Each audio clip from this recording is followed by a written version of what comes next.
touchdown or anything. He had an 8-yard run, I think, to keep a drive alive in the second quarter where he was just dragging people. Did that kind of stand out to you a little bit, just the kind of effort that he put on last night? Yeah, I mean, that was a big play. Obviously, the 4th down run in the first quarter, and there was that 3rd down run that was key to keeping the drive alive. We knew we were going to have to rely on his legs, not only in the run game, as we do quite a bit, but in the passing game of how they cover and how they rush. We felt there were some opportunities for him to make some plays, and yeah, he's a special guy. Jason or Chantel? Sure. Hey, Mark. Eric Dargan, I think he's still your leading tackler. I think that's 5 picks for him now. Can you talk about his maturity or just his growth over the last year or so? And, maybe just talk about, what makes him such a good player in that respect of interceptions and tackles. Yeah, he's starting first there by the order you asked him there. He's grown up a lot. He's a guy that is a very competitive guy. He's a very passionate guy, and has done a good job in practice, especially with the young guys, of leading those guys and kind of teaching them how to compete. And then secondly, he's just very instinctive, an unbelievable, the ball hawk term or whatever that term is for guys that are always around. Whether it's a turnover, forcing a fumble, recovering a fumble. He does it all the time in practice. This is a good segue into our players of the game, which oddly enough, Eric Dargan was our defensive player of the game and our special teams player of the game, voted by those respective coordinators. And then the defensive scout of the week was Yele Ford, a guy who's played a pivotal role on special teams in games, and then also as a scout guy in practice. And then our special team scout of the week was Jake McCreath. And then offensively, the player of the game was Thomas Tyner, and the offensive scout was Michael Manns. Hey, if you have any questions on the phone later on, just pipe in, and we're going to Andrew Greif. Marcus was 19 of 30.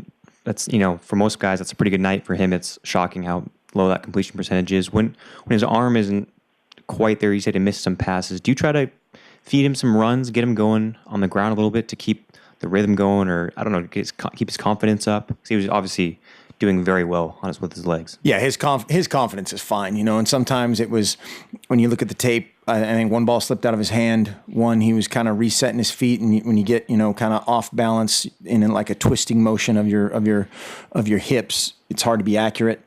One ball he just rushed. One ball didn't make a great decision. Obviously, the play to Devin Allen, he was, I think, excited and overshot that one. But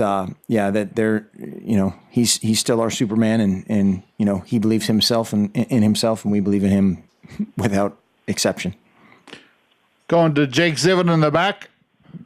Mark, Thomas was the offensive player of the week. Can you talk about what you liked in his game? It seemed, from my perspective at least, he was running harder maybe than he has, and it's from a breaking tackles type of perspective, initiating contact type of perspective. Did you see the same thing?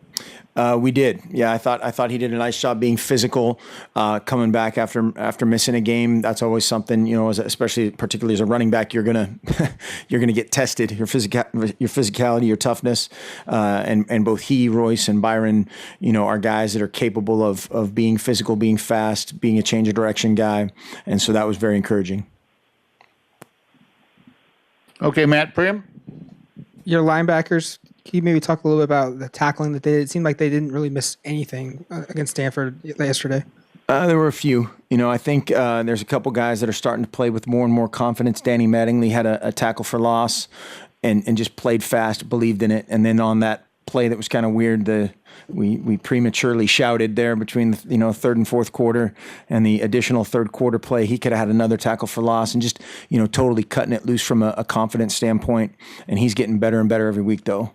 Encouraging signs. Joe Walker the same way, and then all the other guys are getting better.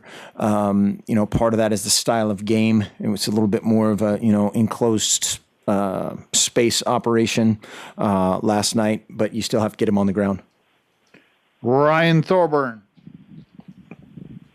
Derek Malone was talking last night about how proud he was of that last goal line stand, even though the game was over. Just getting back to how you guys finished against UCLA defensively. I mean, is something like that a momentum builder, even though, it really didn't matter in terms of the win or the loss? Well, but it does matter. It's just kind of that mindset of giving an inch versus not. And that's something that hopefully we take with us wherever we are, whether it's practice or a game, or regardless of the score, we're competing to the end. And so that was encouraging. Any calls or questions on the phone?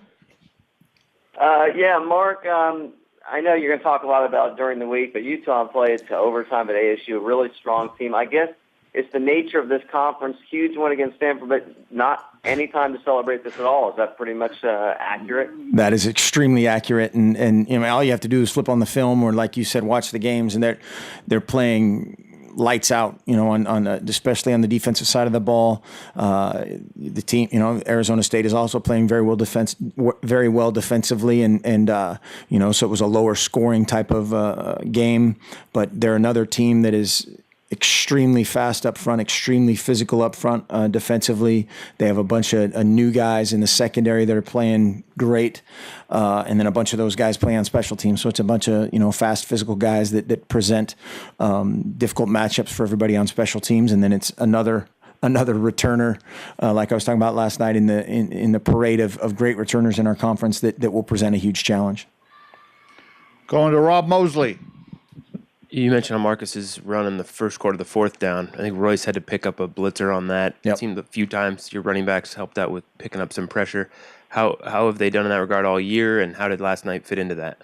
They've done well. A couple times last night it was a pressure. A couple times it was a guy spilling off of a primary protector, and again against Stanford and against Utah, you have to change it up. You can't sit in one protection. You can't sit in one spot. You can't sit in one formation because they're just too good. They're too good at getting to the quarterback. But those guys have all, like we said earlier, they're all tough guys. They're all smart guys. They're all conscientious guys, and they're all unselfish guys, and that's kind of all a part of being a total complete tailback.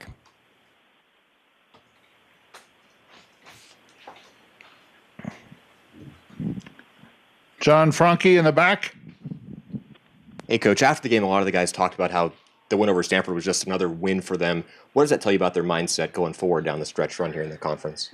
They've probably seen Utah play as well. They know, every week is a huge challenge. You look at some of the scores across the conference, and a couple low-scoring games yesterday, a couple high-scoring games with a bunch of turnovers. You have to be able, you have to be on point in every phase to get it done. And we're going to a very hostile environment against a very good team, and I'm sure that was part of the reason. And they're thinking about that. Matt?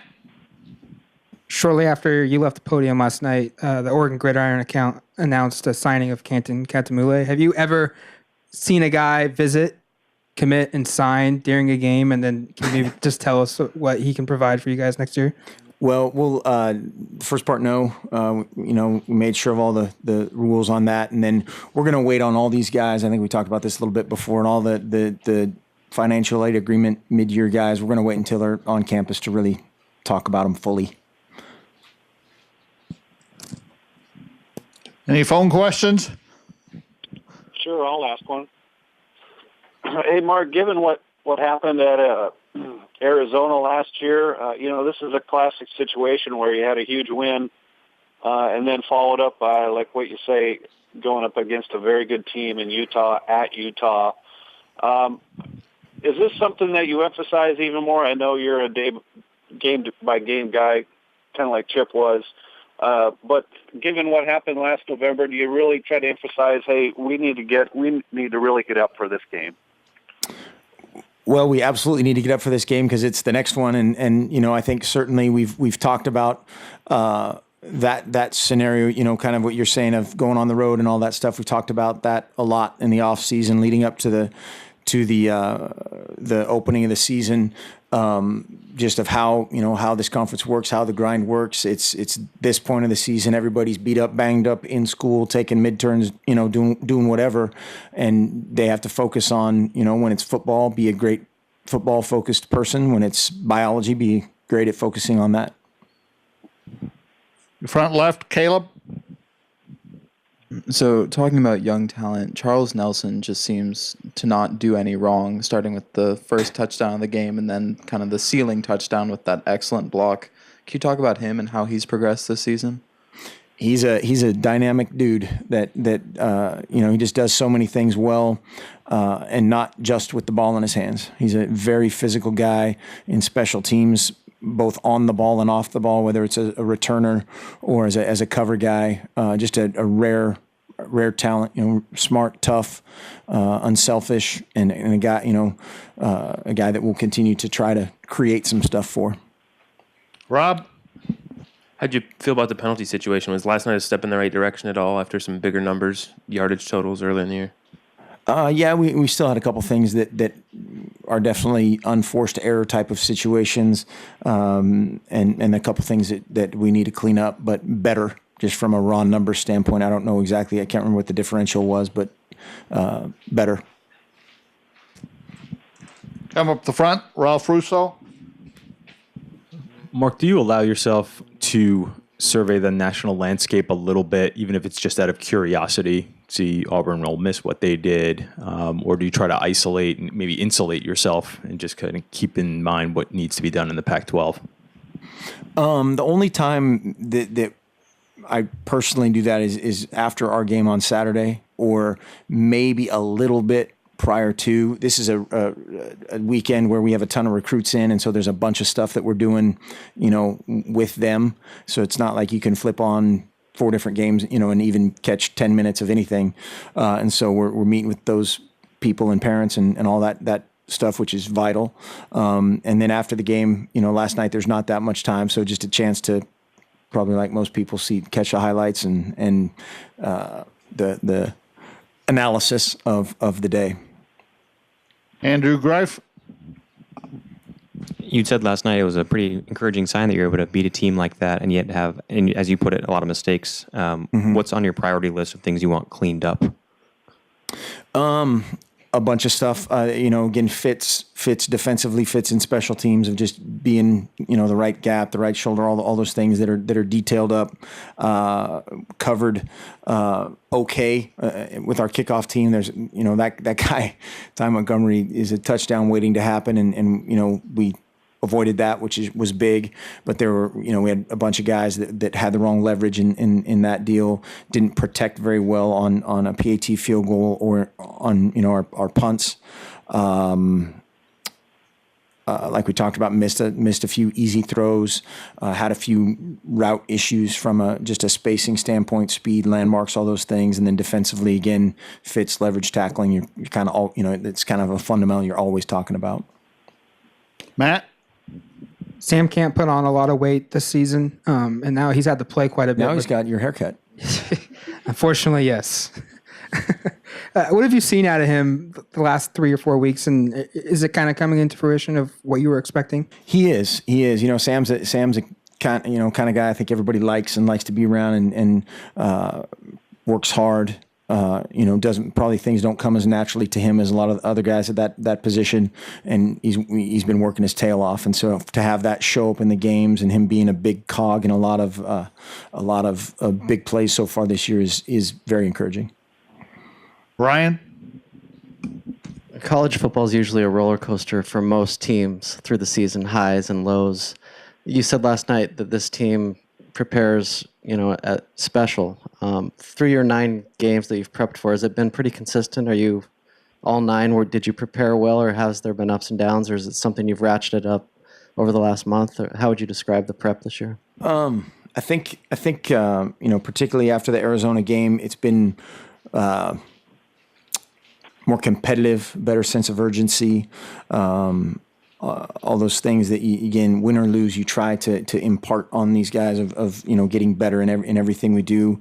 Unfortunately, sometimes it's adversity in the form of a loss that wakes everybody up, and which is a good thing and a bad thing in terms of you don't want to lose, but how our guys responded to that and how they came together is very encouraging. And since then, we've gotten better every week. We've competed better every week. We've been more physical, and we'll continue to do that.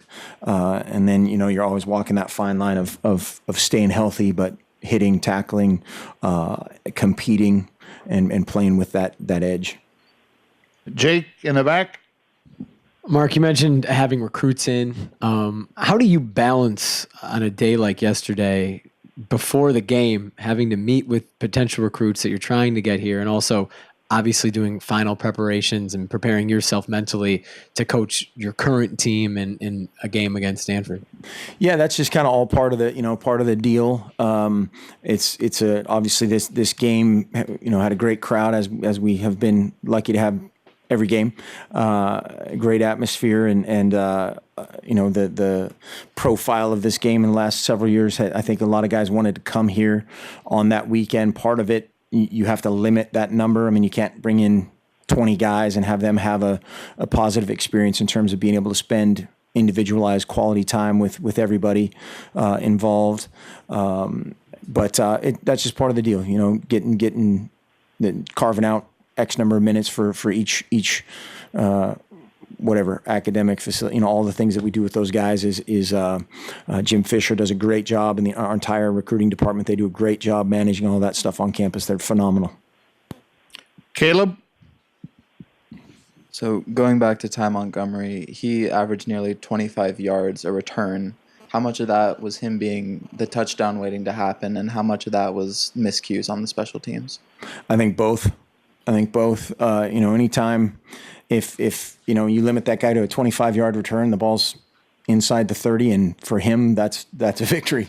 Every time we kicked off, I'm hoping it was a touchback, and I'm holding my breath that we get that guy on the ground. And so, credit to those guys, and they'll come back tomorrow, watch the tape, and correct the errors. Anything else on the phone? We're about to wrap up. Mark, just real quick, can I guess that college football playoff, where it looks like you could move up this week because of Ole Miss losing, are you going to pay about as close attention to that this week as you did last week? The exact same amount. This is also the amount of hair I'm going to gain during that. Yeah. Rob? You were able to keep Montgomery from many big plays offensively. It's a lot of the same guys covering kicks and defending. Why were they able to have some success in that regard, particularly the screen game? It seems like you guys were really on top of that. Yeah, passion and running to the ball. Identifying it and then running to the ball. He is so physical. I mean, you saw the guy. I was giving him a hard time. We were, had been involved in recruiting him. He's a great kid, and I was giving him a hard time in pregame about his shoulders. His delts were impressive, but he, McCaffrey, Hogan, all those guys are tough to bring down, and just rallying to the ball, identifying, there's a few tendencies that they have, trying to identify those and attack them, and then just get a bunch of bodies to the ball.